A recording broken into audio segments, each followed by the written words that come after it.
اعوذ باللہ من الشیطان الرجیم بسم اللہ الرحمن الرحیم اتل ما اوحی الیک من الکتاب واقم الصلاة ان الصلاة تنہی عن الفحشاء والمنکر ولذکر اللہ اکبر واللہ یعلم ما تصنعون صدق اللہ العظیم۔ 21ویں پارے کے شروع میں سورۃ العنکبوت ہے۔ سورۃ العنکبوت کا کچھ حصہ ہم نے 20ویں پارے کے آخر میں پڑھا، جس کا حاصل یہ تھا کہ دنیا میں تکلیفیں، مصیبتیں، پریشانیاں آتی رہیں گی، خاص طور سے جب آپ اللہ پر ایمان لے آئیں اور پھر ایمان کے تقاضوں پر عمل کرنے لگے اور پھر آپ اللہ کے احکام کو صحیح معنی میں ادا کرتے ہوئے دوسرے لوگوں کی رغبت کا ذریعہ بنے، انہیں ترغیب دینے لگے، تو جتنا آپ قدم بڑھائیں گے، جتنا آپ آگے بڑھیں گے، اللہ کا قرب جتنا حاصل ہوگا، دنیا کی تکلیفیں اتنی زیادہ آئیں گی، پریشانیاں آئیں گی، اللہ آپ کو پرکھے گا، آزمائے گا۔ ان آزمائشوں میں جو کھرا اتر گیا وہ کامیاب ہے، اور جو یہ کہنے لگا یہ تو اللہ کا عذاب ہے۔ وَمِنَ النَّاسِ مَن يَقُولُ آمَنَّا بِاللَّهِ فَإِذَا أُوذِيَ فِي اللَّهِ جَعَلَ فِتْنَةَ النَّاسِ كَعَذَابِ اللَّهِ۔ اللہ کی آزمائش کو یہ سمجھ رہے کہ یہ اللہ کا عذاب ہے، یہ منافقوں کا راستہ ہے، لیکن اس کو صرف آزمائش سمجھ کر استقامت اختیار کرے، صبر کرے اور اللہ کے احکام پر جمع رہے تو یقیناً اللہ تعالیٰ مشکلات سے نجات دیتا ہے، یقیناً اللہ تعالیٰ اپنا قرب عطا فرماتا ہے۔ الغرض پہلے حصے کا حاصل یہ کہ تکلیف اور پریشانیاں آپ کو جھیلنی ہیں۔ دوسرا حصہ جو 21ویں پارے کے شروع میں ہے، اس میں اللہ نے تکلیفوں سے نکلنے کا راستہ بتایا ہے۔ آپ کسی پریشانی میں ہیں، کسی الجھن میں ہیں، حالات آپ کو گھیر رہے ہیں، 3 کام آپ کو کرنے ہیں۔ پہلا کام اتل ما اوحی الیک من الکتاب، قرآن کریم کی تلاوت کریں، اللہ کا ذکر کریں، بیٹھ کر تنہائیوں میں قرآن کو پڑھیں۔ آپ کو سمجھ میں آ رہا ہے تب بھی پڑھیں، نہیں آ رہا ہے تب بھی پڑھیں۔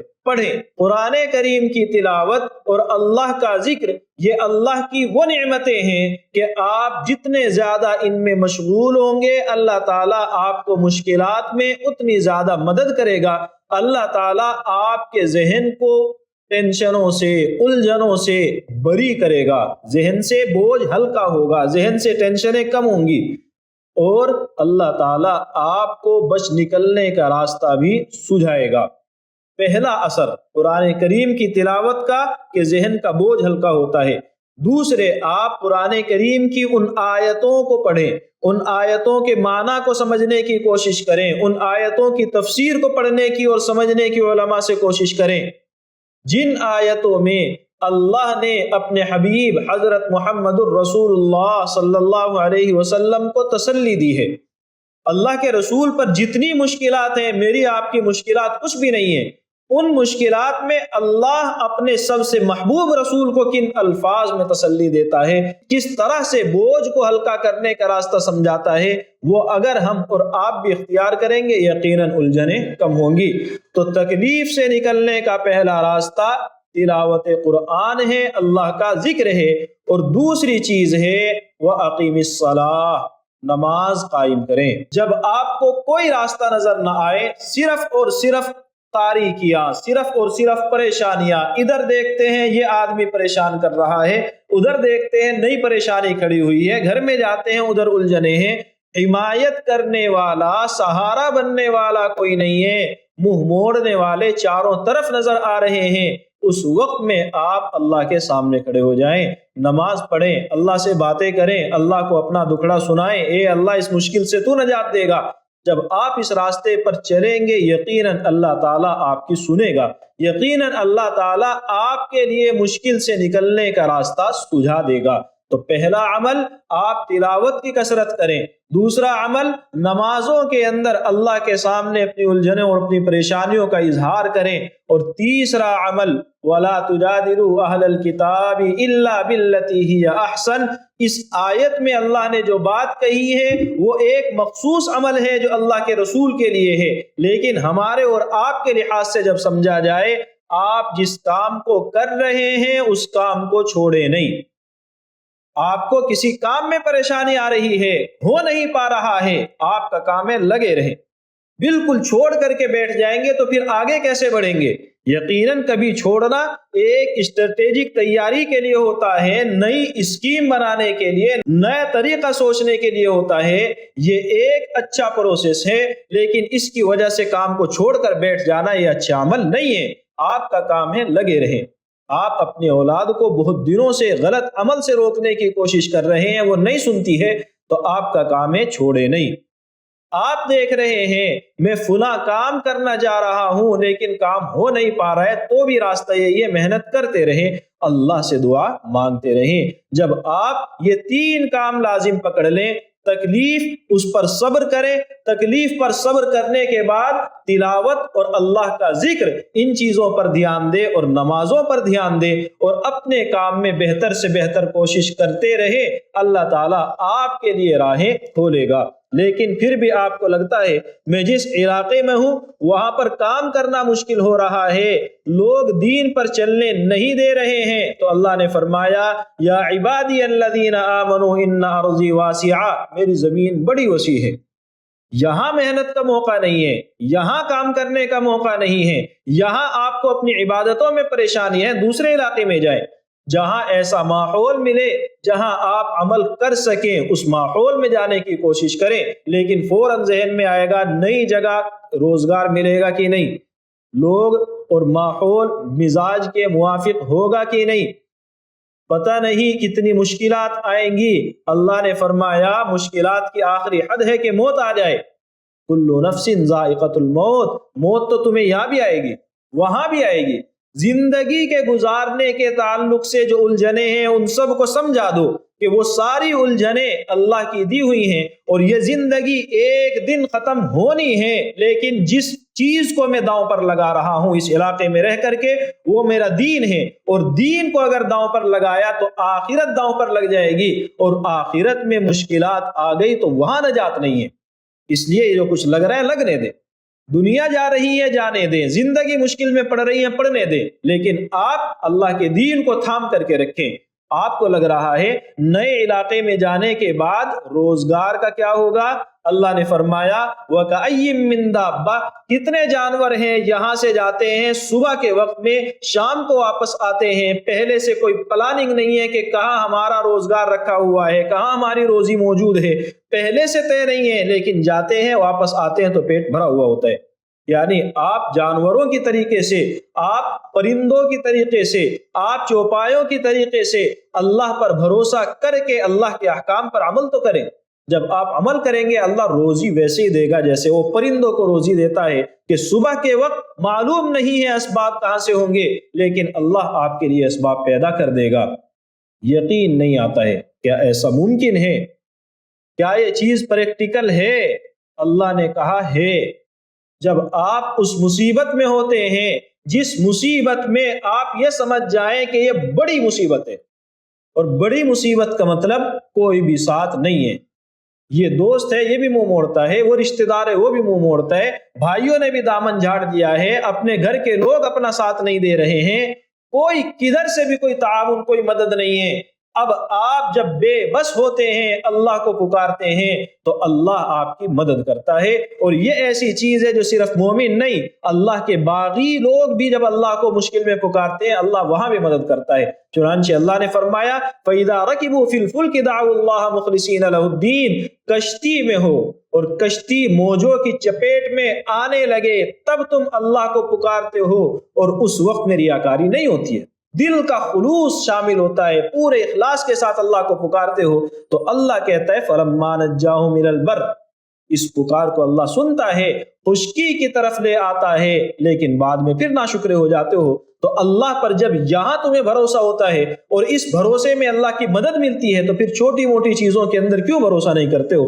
اس لیے آپ یقیناً مشکل میں ہیں، اللہ کے دین کے لیے مشکلات کو جھیلیں، اپنی محنت کو کریں۔ وَالَّذِينَ جَاهَدُوا فِينَا لَنَهْدِيَنَّهُمْ سُبُلَنَا، جو لوگ اللہ کے دین کے لیے محنت کریں گے اللہ ان کو راہ سجا دے گا۔ یقیناً اللہ مخلصین کا ساتھ دیتا ہے۔ غرض اگلی صورت اس پارے کی ہے سورۃ الروم۔ سورۃ الروم کا حاصل یہ ہے کہ دنیا میں کبھی حق غالب رہتا ہے کبھی باطل، کبھی ایمان کا غلبہ ہوتا ہے، کبھی کفر اپنی تمام طاقتوں کے ساتھ میں غالب آ جاتا ہے، کبھی سچائی کا غلبہ ہوتا ہے، کبھی جھوٹ کا دورہ ہوتا ہے، لیکن انجام کار جس چیز کا غلبہ ہوگا وہ حق ہے۔ آخر میں حق غالب آتا ہے، آخر میں اللہ باطل کو مٹا دیتا ہے۔ چنانچہ اللہ نے چند آیتوں کے اندر روم اور فارس کے جنگ کا تذکرہ کیا اور پھر اس کے لیے کچھ مثالیں اور کچھ نمونے ہمارے سامنے رکھے ہیں۔ اللہ کچھ دنوں دن کو غالب رکھتا ہے، دن زیادہ بڑا ہو جاتا ہے، کچھ دنوں کے بعد رات کو غالب کر دیتا ہے، رات زیادہ بڑی ہو جاتی ہے۔ یعنی ان چیزوں کے اندر بھی دوام نہیں ہے، ہمیشہ ایک چلے ایسا نہیں ہوتا ہے۔ اللہ نے فرمایا اللہ کبھی مردے کو زندے سے نکالتا ہے، کبھی زندہ کو مردہ سے نکالتا ہے۔ یعنی جہاں آپ کو لگ رہا ہے کہ اس چیز کا کوئی حاصل نہیں ہے، اللہ وہاں حاصل بنا کے دکھاتا ہے۔ اللہ تمہیں پیدا کرتا ہے مٹی سے، پیدائش پر اپنے غور تک کرو۔ اللہ تمہارے لیے جوڑے بناتا ہے اور جوڑے ایک دوسرے کے لیے سکون اور راحت کا ذریعہ بنتے ہیں۔ اللہ نے انسانوں کو بنایا، اس انسان کی پیدائش کو آپ دیکھیں، اس کی رنگتوں کو دیکھیں، اس کے چہرے کی بناوٹوں کو دیکھیں کہ ساری دنیا میں کتنے اربوں انسان ہیں، لیکن یہ چہرے ایک دوسرے سے میچ نہیں ہوتے ہیں، یہ انگلیاں، یہ فنگر پرنٹ میچ نہیں ہوتی ہیں، جو اللہ کی قدرت کی بہت بڑی دلیل ہے۔ اللہ نے فرمایا تمہیں رات میں سکون کی نیند دیتا ہے، دن میں تمہارے لیے ایسا اجالا اور ماحول دیتا ہے کہ تم اطمینان سے روزی تلاش کر سکو۔ یہ پورا خدا کا نظام ہے۔ اللہ نے فرمایا کبھی بادل گرجتے ہیں، بجلیاں کڑکتی ہیں، چمکتی ہیں، تمہارے دلوں کے اندر ایک خوف پیدا ہوتا ہے کہیں میرے اوپر نہ گر جائے، اور پھر اس کے ساتھ ساتھ امید بنتی ہے کہ اب بارش ہونے والی ہے۔ اللہ نے آسمان اور زمین کو سنبھال کر کے رکھا ہے۔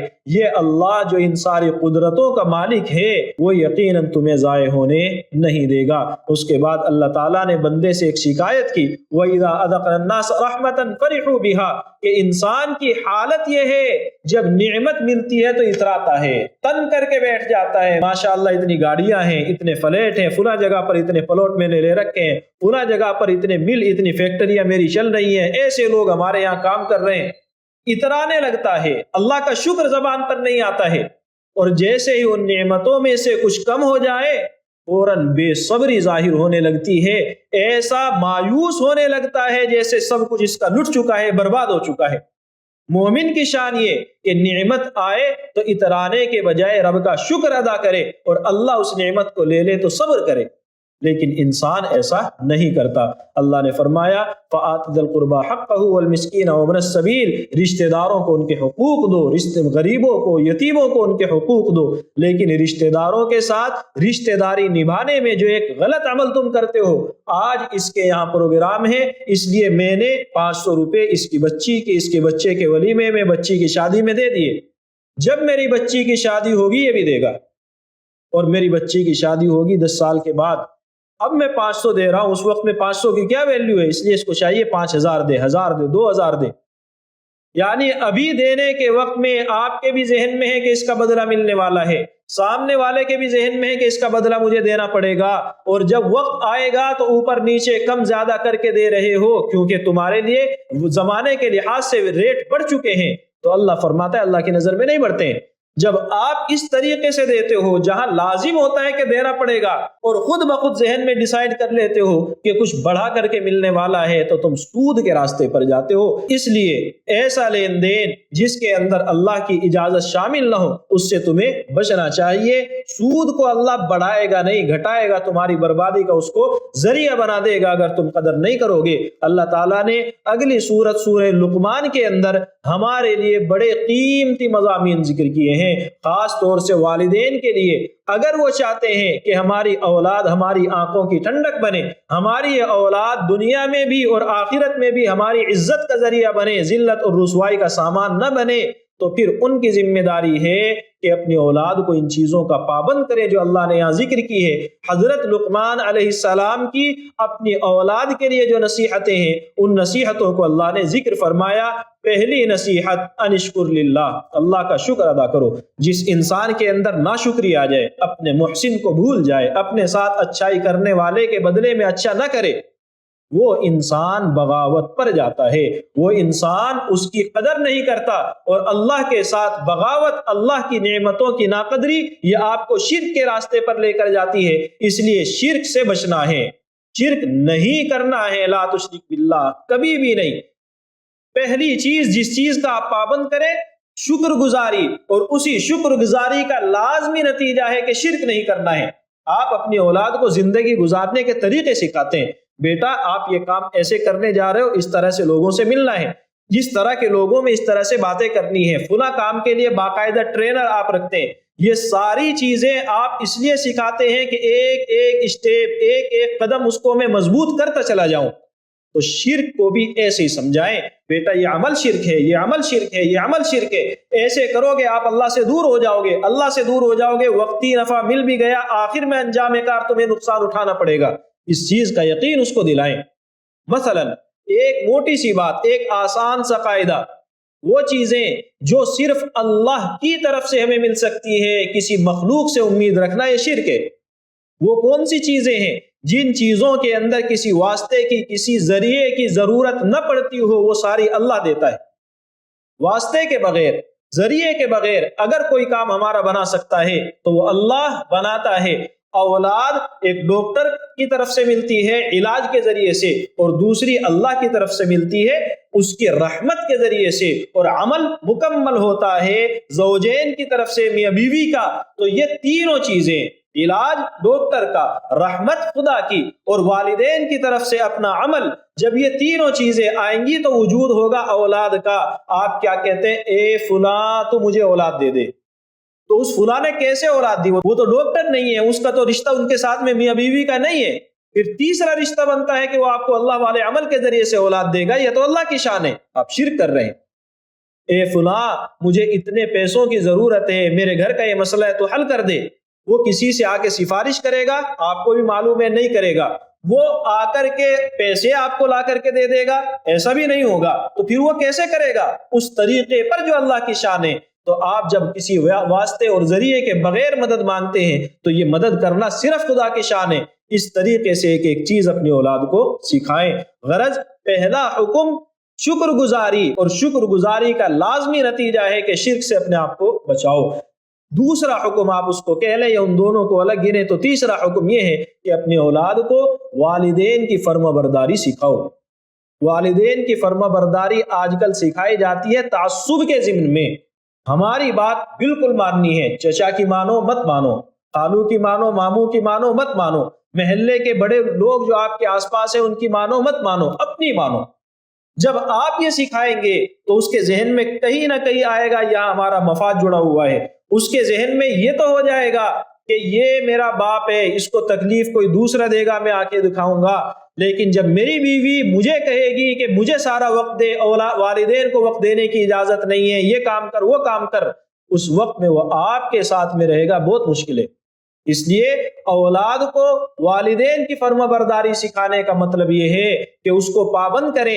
اللہ نے جن رشتوں کی قدر کرنے کا تمہیں پابند کیا، ان رشتوں کی قدر کرو، تمام رشتوں کی، اپنے بڑوں کی، اپنے چچاؤں کی، اپنے داداؤں کی، اپنے محلے کے بڑے بزرگ لوگوں کی، ان سب کی قدر کرنی ہے۔ اور قدر کرنے کا معیار صرف خدا کا حکم ہے اور اسلامی اقدار ہیں۔ جب یہ چیز آپ اس کے ذہن میں بٹھا دیں گے، اسی بنیاد پر وہ آپ کی قدر کرے گا۔